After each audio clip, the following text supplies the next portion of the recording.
کیا آپ اس حقیقت کو جانتے ہیں کہ قرآن پاک میں موجود ایسے کون سے الفاظ ہیں جن کا مطلب آج تک کسی بھی مخلوق کو نہیں پتا سوائے اللہ کے؟ اللہ کے عرش پر موجود لوح محفوظ کیا ہے؟ کیا آپ جانتے ہیں کہ قرآن مجید میں موجود تمام الفاظ اور احادیث ہر مسلمان جان سکتا ہے، جبکہ قرآن مجید میں موجود کچھ الفاظ ایسے بھی ہیں جس کا مطلب آج تک کسی کو نہیں پتا اور نہ ہی اس دن تک جبکہ مردوں کو زندہ قبروں سے اٹھا لیا جائے گا، یعنی قیامت۔ حضور پاک صلی اللہ علیہ وسلم نے بھی ان الفاظ کو کبھی اپنے صحابہ رضی اللہ تعالی عنہ کو بھی نہیں بتایا، جبکہ اس کو راز رکھا گیا۔ ان الفاظ کو حروف مقاطعات یا پھر لوح محفوظ بھی کہتے ہیں، جن الفاظ کو آپ نے اکثر اپنے گھروں، دکانوں وغیرہ پر بھی دیکھا ہوگا، جن کو برکتوں کے لیے لٹکایا جاتا ہے۔ ان الفاظ کا مطلب کیا ہے یہ ہمیں نہیں پتا، کیونکہ رسول اللہ صلی اللہ علیہ وسلم نے اس کے بارے میں وضاحت نہیں کی، کیونکہ یہ اللہ اور اس کے رسول ہی جانتے ہیں، اور شاید یہ کوئی سیکرٹ کلام ہو جس کا تصور کرنا بھی ہمارے لیے ممکن نہیں۔ اور اگر ان کلمات کو دنیا میں ہی بیان کر دیا جاتا تو لوگ آخرت کی ذرا برابر بھی تیاری نہ کرتے، کیونکہ کچھ علماء کرام نے ان کلمات کا اندازہ لگاتے ہوئے بتایا ہے کہ یہ کلمات آخرت میں امت محمدی صلی اللہ علیہ وسلم کے لیے خوشخبری کا سامان ہوں گے۔ تمام مذہب میں موجود دیگر مختلف علماء کرام اپنے اپنے طریقے سے ان کلمات کو جاننے کی کوشش کرتے ہیں، جبکہ ان کلمات کو صرف اللہ اور اس کے رسول ہی جانتے ہیں، اور تمام علماء کرام کے اندازے صرف اندازے ہی ہیں۔ ان کلمات کو اندازوں سے بیان نہیں کیا جا سکتا، جبکہ یہ سب غلط ہے، کیونکہ کسی کو علم نہیں کہ یہ خوشخبری ہے یا پھر کوئی وارننگ۔ لوح محفوظ کا نام تو آپ نے ضرور سنا ہوگا، جبکہ کائنات میں موجود تمام تر معاملات اور انسانی تقدیر سے لے کر تمام تر وہ چیزیں جو موجود ہیں وہ سب کچھ اس تختی پر لکھی ہوئی ہے، اور یہ وہ تختی ہے جو انسانیت کی ہوش و ہوا سے کہیں دور جبکہ فرشتوں کے لیے قریب ہے۔ اور اللہ کے عرش پر موجود یہ کتاب جس میں سارا قرآن موجود ہے، دنیا و کائنات میں موجود کوئی بھی مخلوق اس کتاب میں لکھے ہوئے کلمات کو نہ ہی تبدیل کر سکتی ہے اور نہ ہی کسی قسم کی چھیڑ چھاڑ، کیونکہ ایسا کرنا تو دور کی بات ہے، ایسا سوچنے والے کو بھی اللہ پاک دنیا میں ہی ایسی سزا دیتا ہے جس سے لوگ عبرت حاصل کریں، کیونکہ یہ اللہ کی کتاب ہے اور اس کی حفاظت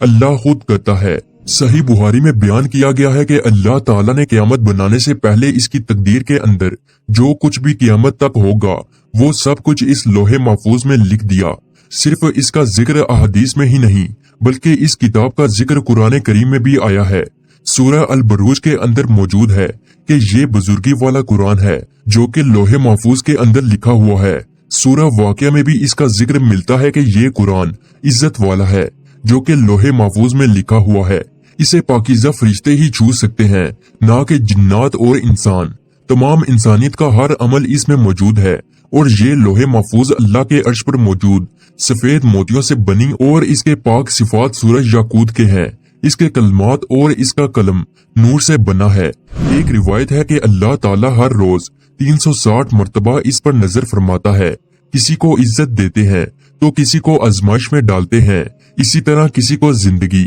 تو کسی کو موت۔ لوح محفوظ کی لمبائی آسمان سے زمین تک جبکہ اس کی چوڑائی مشرق اور مغرب کے برابر ہے۔ یہ اللہ پاک کے عرش کی دائیں طرف بندھی ہوئی ایک فرشتے کی گود کے اندر موجود جس کا ٹائٹل ہے کہ اللہ کے سوا کوئی عبادت کے لائق نہیں، اس کا دین اسلام ہے، اور محمد صلی اللہ علیہ وسلم اس کے رسول اور بندے ہیں۔ جو بھی انسان اللہ کے حکم پر چلے گا تو اللہ اسے جنت میں داخل کرے گا۔ آپ نے یہ تو سنا ہوگا جو لوگ غلط کام کریں گے قیامت کے دن ان کو جہنم میں جبکہ نیک اعمال کرنے والوں کو جنت میں، لیکن شاید آپ نے یہ نہ سنا ہو کہ جس پل پر چل کے لوگ جنت کی طرف جائیں گے وہ پل کیسا ہوگا اور لوگ اس پر کیسے چلیں گے اور اپنی منزل تک کیسے جائیں گے۔ پل صراط ایسا پل ہوگا جس پر ہر دنیاوی انسان چل کر اپنی منزل تک پہنچے گا۔ یہ ایک ایسا پل جو بال سے بھی زیادہ باریک اور تلوار کی تیز دھار سے بھی زیادہ تیز ہوگا۔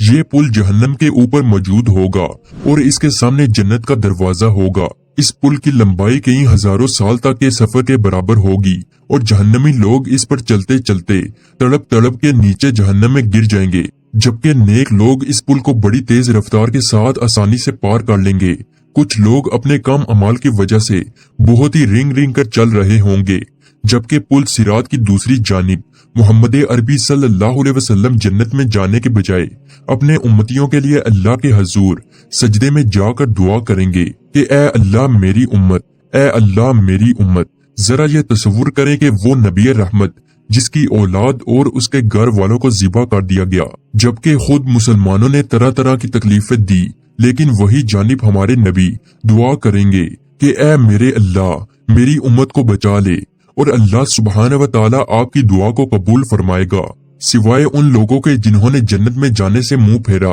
یعنی کافر مشرکین اور وہ مسلمان جو کہ یہ سب کچھ جانتے ہوئے بھی برے اعمال کریں۔ حضرت ابو سعید خدری رضی اللہ تعالی عنہ سے روایت ہے کہ ہم صحابہ کرام رضی اللہ تعالی عنہ رسول اللہ صلی اللہ علیہ وسلم کی خدمت میں حاضر ہو کر سوال کرتے ہیں کہ اے اللہ کے رسول، یہ پل صراط کیا ہے؟ آپ نے فرمایا کہ یہ ایک پھسلنے والا پل ہے جس پر لوہے کے کانٹے اور کانٹے دار بیج ہیں، جو کہ چوڑا اور دوسری جانب سے تنگ ہے، اس کے سروں پر کانٹے ہیں۔ رسول اللہ صلی اللہ علیہ وسلم کا ان کانٹوں سے مراد وہ کانٹے جو کہ عرب کے صحراؤں میں آج بھی موجود ہیں۔ آپ صلی اللہ علیہ وسلم نے فرمایا کہ نیک لوگ اس پل کو اتنی تیزی سے پار کریں گے جیسے آنکھ جھپکتی ہے، اور کچھ لوگ تو بجلی کی رفتار سے، اور وہی دوسری جانب وہ لوگ جنہوں نے دنیاوی زندگی کو ہی اپنا سب کچھ سمجھا تھا، جبکہ آخرت کو جانتے ہوئے بھی نہ پہچانا اور نہ ہی اس کی تیاری کی، وہ لوگ تڑپتے پھسلتے اور زخموں کے ساتھ پل صراط سے نیچے گر کر جہنم کی آگ میں جائیں گے۔ کیا خود حضور پاک صلی اللہ علیہ وسلم اور تمام انبیاء کرام بھی اس پل کو اسی طرح پار کریں گے، یا پھر ایسا نہیں ہوگا؟